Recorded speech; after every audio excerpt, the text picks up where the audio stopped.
नमो बुद्धाय। भगवान गौतम बुद्ध अपने अनुयायियों को कहानी के माध्यम से शिक्षा देते रहते थे। इसी क्रम में एक बार भगवान बुद्ध और उनके शिष्य आनंद जंगल में जा रहे थे। उस समय भगवान बुद्ध ने आनंद को एक शिक्षा दी थी कि जब मन अशांत हो तो धैर्य नहीं छोड़ना चाहिए, मन शांत होने की प्रतीक्षा जरूर करना चाहिए।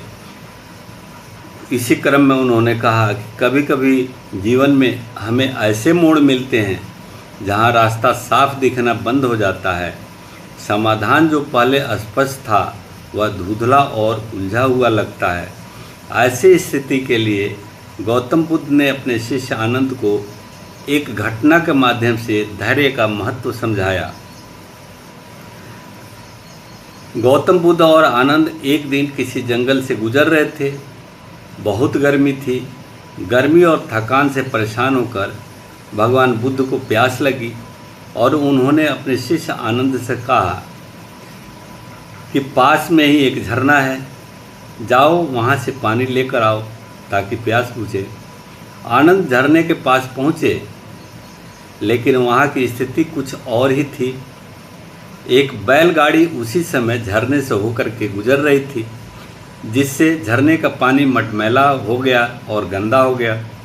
निराश होकर आनंद लौट आए और भगवान बुद्ध को बताए कि पानी पीने योग्य नहीं है प्रभु।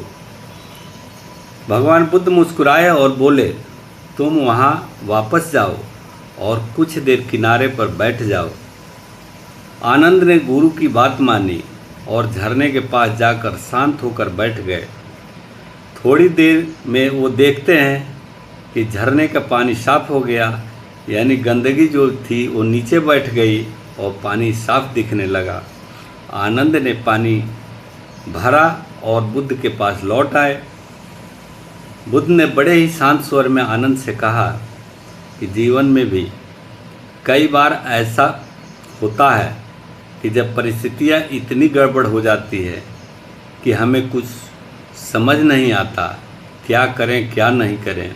उस समय अगर हम भी परेशान हो जाएं और प्रतिक्रिया देने लगें तो चीज़ें और बिगड़ती जाती है। लेकिन अगर हम शांत धैर्य रहें तो समय के साथ परिस्थितियां साफ होने लगती है और हम सही निर्णय ले पाते हैं, सकारात्मक भाव के साथ आगे बढ़ते हैं। मन जब अशांत होता है। यह कथा सिर्फ झरने की कहानी नहीं, बल्कि हमारे मन की स्थिति का प्रतीक है। जब जीवन में कोई परेशानी आती है तो हमारा मन भी उस गंदे पानी की तरह अस्थिर हो जाता है। चिंता, डर और क्रोध का गुब्बार हमारे सोचने की शक्ति को धुंधला कर देता है। ऐसे में सबसे बड़ी आवश्यकता होती है धैर्य की। ध्यान और आत्मनिरीक्षण की विधियां हमें यह सिखाती है कि विपरीत समय में प्रतिक्रिया देने के बजाय अगर हम सिर्फ रुक जाएं और देखें और धैर्य रखें तो समाधान खुद ब खुद स्पष्ट हो जाता है। भगवान बुद्ध की कहानी से हमें सीख मिलती है कि धैर्य एक मानसिक शक्ति है जो समय के साथ स्थिति को बेहतर बना सकती है। जिस तरह शांत जल में अपनी परछाई साफ दिखती है, वैसे ही शांत मन में समाधान स्वतः प्रकट होता है। बुरे समय में घबराने के बजाय ठहरना और खुद को संभालना ही बुद्धिमानी है। बुद्ध की यह छोटी सी कथा हमें सिखाती है कि जीवन की सबसे कठिन परिस्थितियां भी धैर्य और शांति से हल की जा सकती है, क्योंकि जब मन बैठ जाता है तब समाधान उभर जाता है।